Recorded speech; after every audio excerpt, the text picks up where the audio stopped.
નમસ્તે મિત્રો, આપનું સ્વાગત છે યુટ્યુબ ચેનલ ગ્લીમ ઓફ ગોડમાં. આજે આપણે અધ્યાય 50 હેમાળ પંથને સાંઈ બાબાનું માર્ગદર્શન અધ્યાયમાં આગળ વધીશું. દ્વારકામાં એમાંથી ઘંટ, શંખનાદ અને મૃદંગના અવાજ સંભળાયા. બપોરની આરતી શરૂ થવા પર હતી. હેમાળ પંથ અને માધવ દોડતા દ્વારકામાં પહોંચ્યા. બાપુ સાહેબ ચોક રાબેતા મુજબ સાંઈ બાબાની પૂજા કરી રહ્યા હતા. સ્ત્રીઓ દ્વારકામાં અંદર હતી અને પુરુષો બહાર ઊભા હતા. મૃદંગના તાલ પ્રમાણે મધ્યાહન આરતી શરૂ થઈ ગઈ. માધવ બાબાની પાસે બેઠ્યા અને હેમાળપંથ સામે બેઠા. સાંઈ બાબાએ ધીમા અવાજે હેમાળપંથ પાસે દક્ષિણા માંગી. હેમાળપંથ બોલ્યા, માધવે રૂપિયાને બદલે તમને 15 નમસ્કાર આપ્યા છે. તમારા બંને વચ્ચે શું વાત થઈ? સાંઈ બાબાએ ફરી પૂછ્યું અને હેમાળપંથ તરફ નમ્યા. હેમાળપંથે સાંઈ બાબાના કાન પાસે મોકલાવીને રાધાબાઈનું વૃત્તાંત જે માધવે કહ્યું હતું તે કહી સંભળાવ્યું. પૂરું વૃત્તાંત સાંભળી સાંઈ બાબા બોલ્યા, તે એમાંથી શું બોધ ગ્રહણ કર્યો?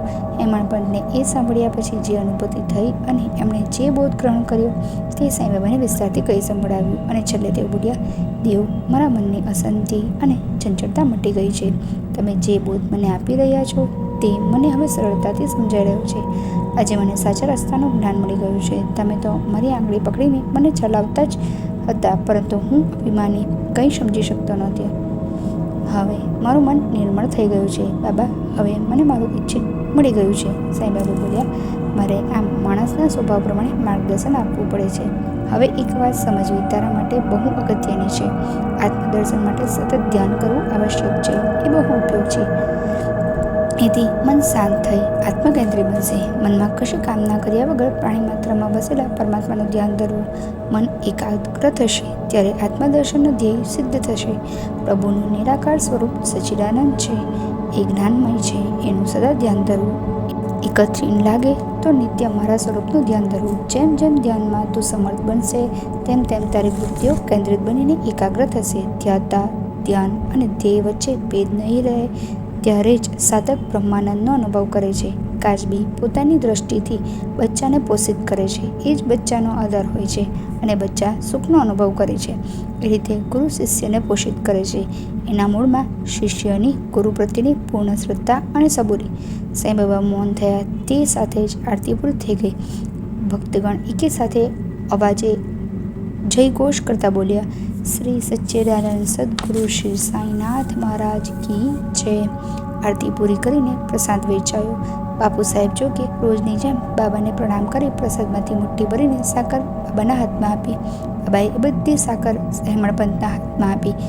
પછી બોલ્યા, જો ભાઈ, આજની વાત હૃદયમાં ઉતારી લેજે અને એનો સતત અભ્યાસ કરજે. તો તારું જીવન સાકર જેવું મીઠું બની જશે. તારી મનોકામના પૂરી થશે અને તું સુખી થશે. હેમાળપંથે બાબાને નમસ્કાર કર્યા અને ભાવુકતાથી બોલ્યા, પ્રભુ, મારા પર આવી સદા કૃપા દ્રષ્ટિ રાખજો અને મને સર્વ રીતે રક્ષા કરજો. ધ્યાન અઘરું છે, પરંતુ આપની કૃપા દ્રષ્ટિથી જ હું એમાં અગ્રેસર થઈ શકીશ. બાબા આશીર્વાદ આપતા બોલ્યા, આ કથાનો અને એના તત્વબોધનો સદા અભ્યાસ કરજે અને ઈશ્વરમાં ધ્યાન કેન્દ્રિત કરી એની સર્વત્ર જોજે. તને અવશ્ય આત્મદર્શન થશે. તે દિવસે નમતી સાંજે બધા ભેગા થયા. ત્યારે હેમાળપંથ બોલ્યા, દેવ, અમને ઉપયોગી થાય એવો બોધ આપવાની કૃપા કરો. સાંઈ બાબા બોલ્યા, આ જન્મનો કે કોઈ પણ જન્મનો સંબંધ હોય તો જ આપણને કોઈ મળે છે કે આપણા ઘરે આવે છે. જો કોઈ પ્રાણી આવે તો એને હળે હળે બોલીને કાઢી નહીં મૂકતા. તેને કંઈ ને કંઈ ખાવાનું આપજો. માનવી હોય તો તેનું સ્વાગત કરજો. ભૂખ્યાને અનાજ, તરસ્યાને જળ, કપડાની જરૂરિયાતવાળાને કપડાં અને પૈસાની જરૂરિયાતવાળાને પૈસા આપીને મદદ કરવાની કોશિશ કરજો. તમે આપવાની સ્થિતિમાં ન હો તો હાથ જોડીને ક્ષમા માંગજો, પરંતુ તેનો તિરસ્કાર ન કરતા કે અભિમાનપૂર્વક ન આપતા. અભિમાનથી દેખાડો કરવા, કીર્તિ મેળવવા જે દાન કરશો તેનું કોઈ ફળ મળશે નહીં. ઉલટું તમને દોષ લાગશે. કોઈ તમારી નિંદા કરે, તમને ગમે તેમ બોલે કે ગુસ્સો કરે તો પણ તમે એને શાંતિથી ઉત્તર આપજો, પરંતુ ઈંટનો જવાબ પથ્થરથી જેવું નહીં કરતા. જેટલી ધીરજ અને સહનશીલતા રાખશો તેટલા સુખી થશો. સુખ અને દુઃખ કોઈ વસ્તુથી મળતા નથી, એ મનની સ્થિતિ છે. આપણને કોઈ સુખ આપી શકતું નથી કે દુઃખ આપી શકતું નથી. એ આપણા કર્મોનું જ ફળ છે. માટે જેટલો વધારે સંતોષ રાખશો એટલા વધારે સુખી થશો.